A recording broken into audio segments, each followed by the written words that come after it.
আসসালামু আলাইকুম। আজকে চলে আসছি ৪৪ বডির সাধারণ সালোয়ার কাটিং এবং সেলাই পর্ব নিয়ে। এখানে আমি লম্বা নিয়েছি এই যে ৪৪ ইঞ্চি, ৪০ ইঞ্চি থাকবে, ৪৪ নিয়েছি। আর এখানে ১০ ইঞ্চি নিয়েছি কোমরের বেল্টের জন্য। এখন এটা কেটে নেব, কারণ ৪৪ আমি এজন্য নিয়েছি পায়ের মুহুরিতে আর কোমরের বেল্টের উপরে রাবার ভাঙার জন্য বাড়তি নিয়েছি ৪ ইঞ্চি। তো এখন হয়েছে হাই নিয়ে নিব। হাই নিব আমি এখানে ১৫ ইঞ্চি। তো ১৬ ইঞ্চিতে একটা মার্ক করে নিলাম, ১৫ ইঞ্চি অ্যাকচুয়াল থাকবে। আর এখানে পায়ের মুহুরি নিচ্ছি ৬.৫ ইঞ্চি। তো ১.৫ ইঞ্চি নিচ্ছি বাড়তি, ৭ ইঞ্চি ৭.৫ ইঞ্চিতে একটা দাগ দিয়ে নিছি। এখন এই মার্ক অনুযায়ী দাগ কেটে নেব। এই যে বাড়তি ১ ইঞ্চি নিছি, এটাকেও দাগ দিয়ে কেটে নেব।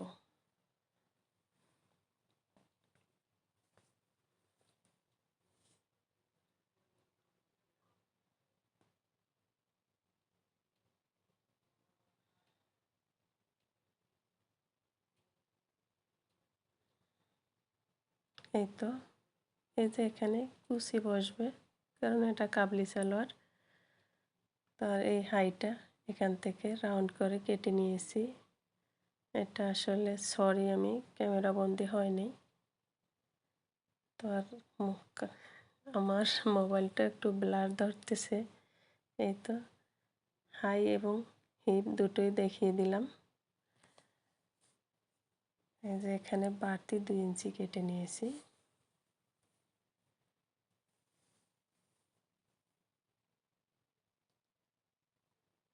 এখন হাইটা জয়েন করে নিব প্রথমে।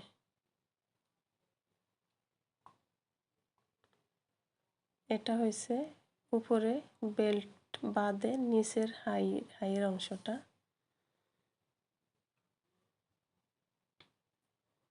তারপরে এদিকে হয়েছে সালোয়ারের পায়ের মুহুরি যেখানে, সেটাকে আমি 1/2 ইঞ্চি ভেঙে সেলাই করে নিলাম। তারপরে এভাবে করে উল্টে 1 ইঞ্চি পরিমাণ রেখে আবারও সেলাই করে আটকিয়ে নিব, কারণ এটা সাধারণ সালোয়ার। এটার নিচে আরও 4টা সেলাই দিব।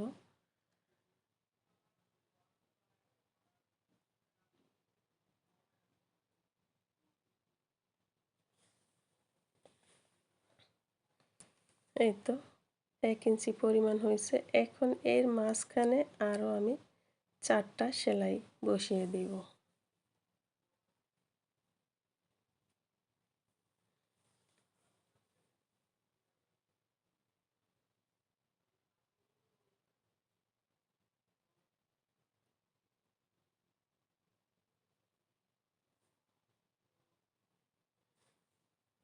এই তো ডিজাইনটা এরকম পায়ের মুহুরিটা।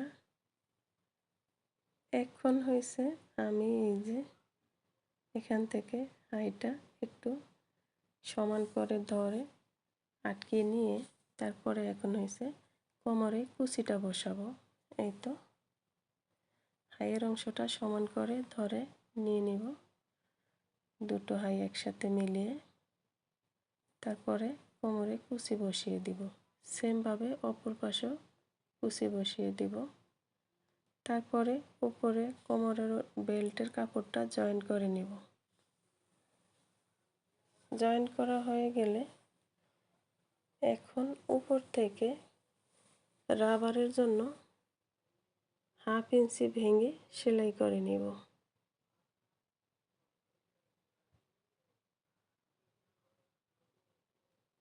এই তো সেলাই করা হয়ে গেছে। এবার এরকম করে এই 1 ইঞ্চি পরিমাণ ভেঙে সেলাই করে রাবার ঘর বানিয়ে নিব। এখন উপরের বেল্ট আর যে কুচির কাপড়টা দুটো একসঙ্গে ধরে জয়েন করে নেব।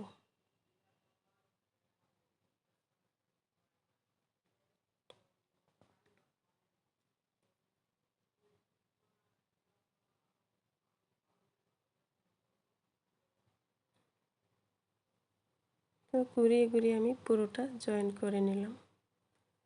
এই তো এরকম, এই যে কুচির কাপড় আর উপরে বেল্টের কাপড় জয়েন করে নিলাম।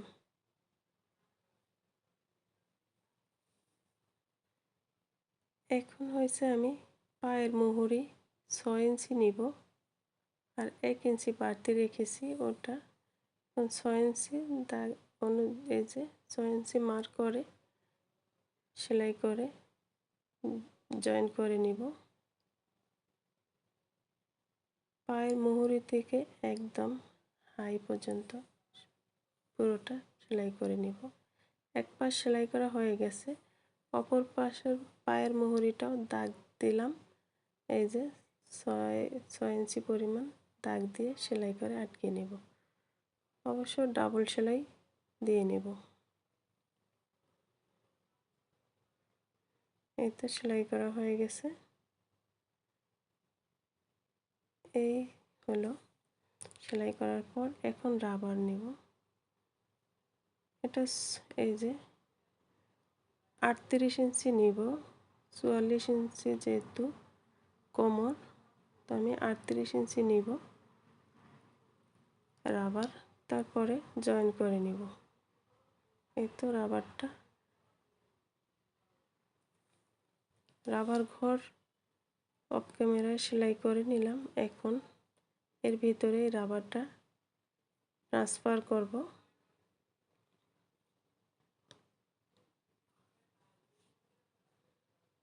এই তো বের করে নিলাম। তারপরে এই যে এরকম করে দুটো মাথা একসাথে জয়েন করে নিলাম। জয়েন করা হয়ে গেছে। তারপরে এরকম এই রাবারের ঘরের ভিতরে দিয়ে তারপরে সাইড দিয়ে সেলাই করে দিব। খুব সাবধানে সেলাই করতে হবে যেন রাবারের উপরে সেলাইটা না পড়ে। তারপরে টেনে টেনে রাবারটা সেলাই করে নেব। দুটো সেলাই দিয়ে আটকে নিব।